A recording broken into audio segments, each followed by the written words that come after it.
آج میں جس موضوع پر آپ سے گفتگو کرنا چاہتا ہوں وہ ہے قوموں کا اجتماعی شعور.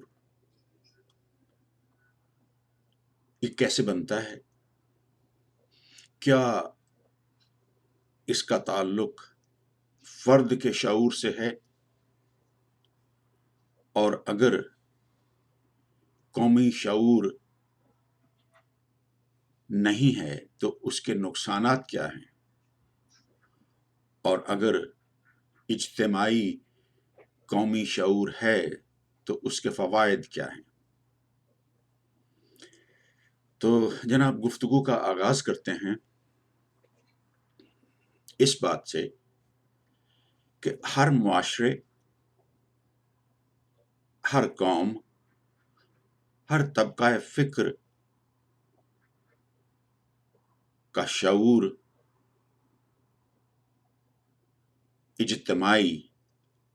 اجتماعی شعور فرد کے شعور سے جڑا ہوا ہے، اور فرد کا شعور تجسس سے، سوال سے جڑا ہوا ہے.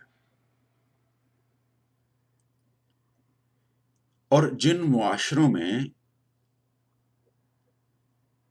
سوال کرنے پر پابندی ہوگی، سوال کرنے پر قدغن ہوگی، وہاں شعور جامد اور ساکت ہو جائے گا، وہاں فرد کا شعور رک جائے گا. دوسرے معنوں میں آپ کہہ سکتے ہیں کہ وہ اس تالاب کی مانند ہوگا جس میں پانی آیا تو ہے لیکن اس کا نکاس نہیں ہے. وہ بحر مردار بن جائے گا، اس میں کوئی زندگی نہیں ہوگی، اس میں سے تعفن اٹھے گا اور اس پہ کائی جم جائے گی. شعور کا ارتقاء ایک فطری چیز ہے، اور جیسے میں نے پہلے عرض کیا کہ یہ سوال سے جڑا ہوا ہے. اور اگر آپ بچوں کو، جوانوں کو یا کوئی بھی ہو، ان کو سوال کرنے سے روکتے ہو، منع کرتے ہو، آپ غصے ہوتے ہو، بچے آپ کے خوف سے یا افراد آپ کے خوف سے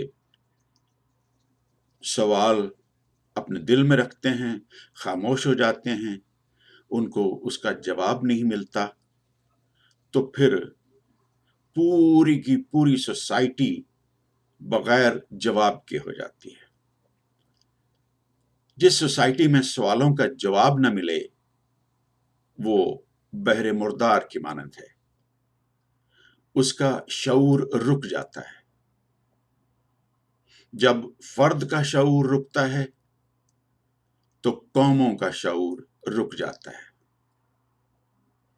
بلکہ وہ معاشرہ ترقی معکوس کا شکار ہو جاتا ہے. اور اس کی مثال ہمارے سامنے ہے. اس کی مثال ہمارا معاشرہ ہے جو ترقی معکوس کا شکار ہے، اور اس کے نقصانات ہمارے سامنے ہیں. ہم سبھی دیکھ رہے ہیں کہ ہمارا معاشرہ شعوری طور پر پنپ نہیں رہا، کیونکہ وہاں پہ سوال اٹھانے والے کو ہی اٹھا لیا جاتا ہے، اور بعد میں پتہ چلتا ہے کہ وہ تو جسے اٹھایا گیا تھا وہ تو دنیا سے ہی اٹھ گیا ہے. یہ نقصان ہے. جب افراد کو سوال کرنے کی اجازت دی جاتی ہے تو افراد کا شعور ترقی کرتا ہے، وہ ارتقاء کے مراحل میں سے گزرتا ہوا آگے آگے آگے آسمانوں پہ کمندیں ڈالنے کی کوشش کرتا ہے. یہ فوائد ہیں، اور اس سے انسانیت کا بھلا ہوتا ہے. کسی ایک فرد کا نہیں، ایک طبقے کا نہیں، ایک قوم کا نہیں، بلکہ پوری انسانیت کا بھلا ہوتا ہے.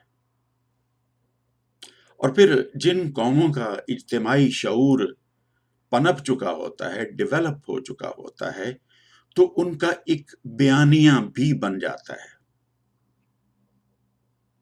میں اپنی مسیحی قوم سے یہ سوال کرتا ہوں کہ ہمارا بیانیہ کیا ہے؟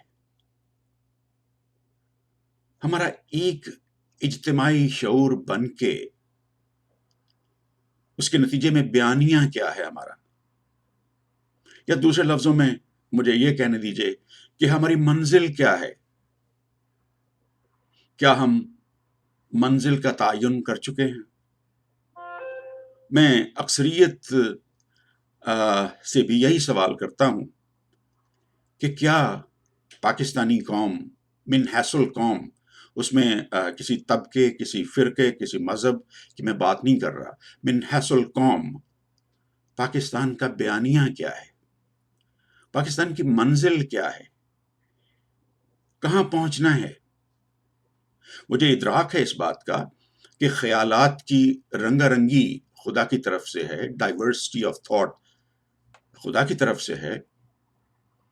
اس میں اختلاف ہو سکتا ہے کہ منزل پر پہنچنا کیسے ہے، کس راستے سے جانا ہے، لیکن منزل اقوام کی ایک ہوتی ہے، اور وہی اقوام جن کا بیانیہ ایک ہوتا ہے، منزل ایک ہوتی ہے، وہی منزل تک پہنچتی ہیں۔ ورنہ وہ معاشرے جو شعور کو پنپنے نہیں دیتے، اجتماعی بیانیہ بننے نہیں دیتے، ان کے قافلے راستے میں تتر بتر ہو جاتے ہیں۔ تاریخ اٹھا کے دیکھ لیجئے، کیسی کیسی تہذیبیں آئیں اور بکھر گئیں، کیسی کیسی قومیں آئیں اور بکھر گئیں، صفائے ہستی سے مٹ گئیں۔ ہمیں ہوش کے ناخن لینا ہے اور شعور کو پنپنے دینا ہے، اور یہ سب پابندیاں جو مصنوعی ہیں، مختلف طبقات مذہب کے نام پر پابندیاں عائد کرتے ہیں اور مذہب کے نام پہ فرد کی آزادیاں سلب کرتے ہیں، ہمیں ان کا سدباب کرنا ہوگا۔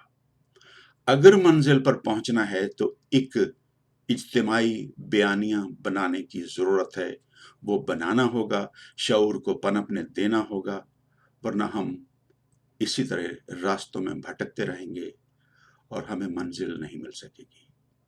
میں یہیں پہ ختم کروں گا۔ خدا حافظ۔